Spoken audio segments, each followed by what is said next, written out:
Struggling with your dosa sticking on a cast iron tawa? Do you want a crispy dosa every time?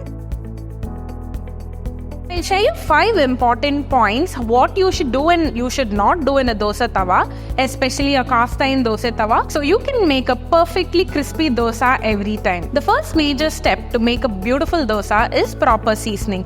All our Indus Valley products are pre-seasoned, yet we recommend a small step of seasoning from your side. You can wash your tawa, add a chopped onion oil and nicely saute it and discard the onion. If you want detailed steps on seasoning, you can check it in our YouTube page. The second and the most important step is the preheating and maintaining the even heat. So you have to preheat your dosa tawa. Cast iron is porous in nature, so it takes a little bit more time to heat. So once the tawa is heat, then the heat is retained. You can make lovely crispy dosas. But if you feel that the tawa is very hot or if you see any smoke coming out from the tawa, make sure you sprinkle some water. I think so you would have seen these on the streets.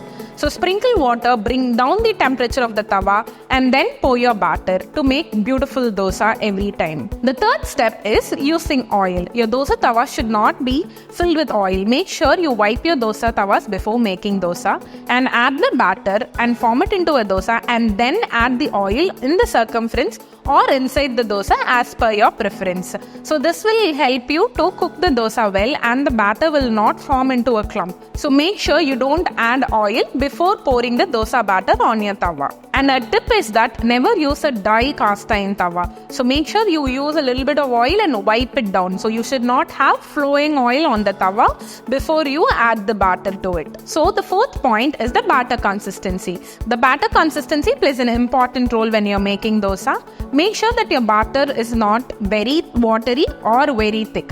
It should be in a consistency that if you take a ladle and pour it on your tawa, it should be easy to spread, but it should not be runny on the same side. A small tip is that don't use your dosa batter directly from the fridge. Leave it to rest for 5 or 10 minutes so that your dosa will not stick or it will not burn or you will not have the sizzling effect on your tawa. The fifth and the final point is the regular maintenance. The regular maintenance is really very important. So make sure that you wash the tawa and season it every time.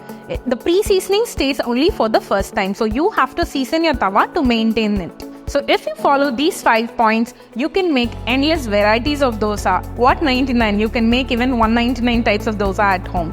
So happy cooking, happy dosa making with cast iron. Healthy cookware, healthy family.